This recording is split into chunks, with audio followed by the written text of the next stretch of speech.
Nibras Islamic research foundation এর তত্ত্বাবধানে পরিচালিত আল জামিয়া সালাফিয়ার একযোগে শুরু হয়েছে এবারের ভর্তি পরীক্ষা।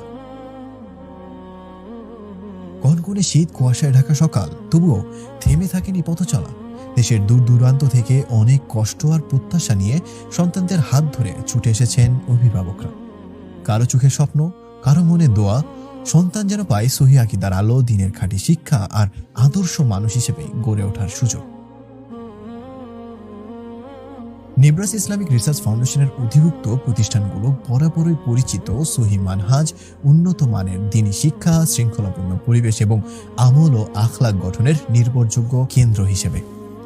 এই ভর্তি পরীক্ষা শুধু একটি পরীক্ষা নয়, এটি অনেক অভিভাবকের জন্য সন্তানের ভবিষ্যৎ গড়ার প্রথম ধাপ, দ্বীনের পথে এগিয়ে যাওয়ার এক নীরব প্রত্যয়। আল্লাহ তাআলা যেন সকলের এই চেষ্টা কবুল করেন এবং এই প্রতিষ্ঠানগুলোকে উম্মাহর জন্য খেদমত করার তৌফিক দান করেন। আমিন।